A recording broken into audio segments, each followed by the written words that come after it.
Hey, Tana here at Lawrence Hall Chevrolet in Abilene. I just wanted to put a face to the name of the person who's been contacting you. I am sitting here inside of the 2020 GMC Acadia that we talked about. Let's take a look at it. Here's a quick look at the 2020 GMC Acadia on the outside. It does have alloy wheels and LED lights. You've got the turn signal indicators in the mirror there. It's got a nice, sporty, aggressive look to it. I know you said you liked the white with the black underlying, and this one looks very sharp. You do have the parking sensors on the rear there. And you'll have the keyless entry and push start, so you can get into the vehicle, lock and unlock it right here on the door handle. So one more profile look here.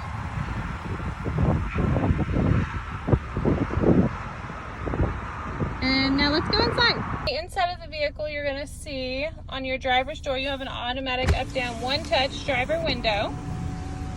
Your electronic parking brake.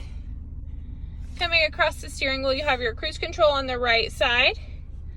On the left side, you have your Bluetooth, and then your screen's directly in front of you. You can change those. The steering wheel is a leather-wrapped steering wheel. And on the backs of the steering wheel, you're going to find your radio controls. On your instrument cluster on this side, you do have automatic headlights and your turn indicator. And then on the other side, you're going to have your wipers, front and rear. It is push start and keyless entry. So you put your foot on the brake and push that button to start it. And you don't need your key fob for anything. You do have a full touch screen here, equipped with Apple CarPlay and Android Auto. You also have OnStar services with Wi-Fi. You have dual heat and air, so if your passenger likes it a little warmer or cooler than you do, they can adjust their own temperature there. And then your buttons right here replace your shifter. So GMC has switched to a button system rather than a shifter knob. So when you're trying to change gears, you put your foot on the brake, and then you're just going to pull down on the lever you need. You have a full backup camera with guidelines to direct where you're going. And then when you're ready to park, you just put it in park there.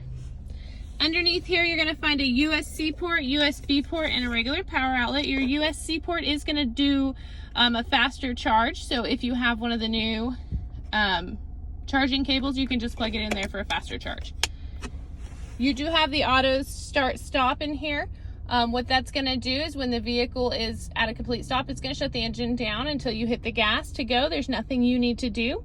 That's just going to help save you some fuel economy there. If you want to disengage it, you can just push that button and turn it off.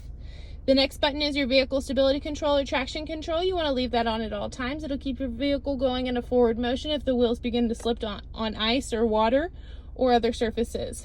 This is your hazard lights, and then your parking sensors in the rear. When you back up, it will beep at you. Now coming over here, you do have a deep console in here, plenty of room for storage, as well as an extra storage cubby between the two seats. So you have somewhere to store things. And your glove box is pretty deep in there too.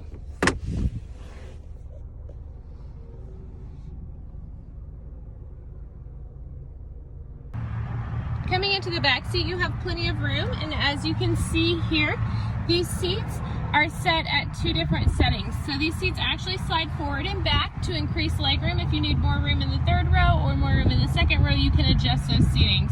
So I know with teenagers, sometimes it's not always a one-size-fits-all. So you can move those seats around. Over here, they will have their own heat and air control, or you can sync it up to the driver's temperature. Down here, you're going to find another USB port and a USB port so they can charge all of their devices. And then a little storage console down here. It's equipped with cup holders and then just a little area for anything extra. You do have the pockets on the back of the seats for extra storage, as well as a cup holder that pulls down from the center here too. You are going to find vents along the ceiling here in the second and the third row. And you have easy access to the third row by pulling this lever right here. You can easily move the seat forward and have direct access to your third row back here. In your third row, you will have cup holders and charger ports.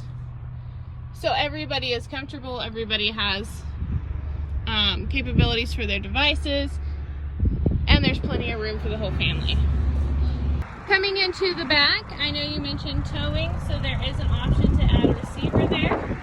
And you have plenty of cargo space back here with all the seats up, as well as some extra storage underneath here. If you need to fold down your seats to configure it, you can configure it so many different ways. You can fold down one side, you can fold down both sides. These are really easy to fold down. You just pull that lever and push it down. And then if you needed to go a step further into the next row so you don't have to walk around, there's actually some handles right here that you can pull, and it will fold down that next row. So you can utilize the whole entire cargo space back here if you don't have any backseat passengers, giving you lots of different options.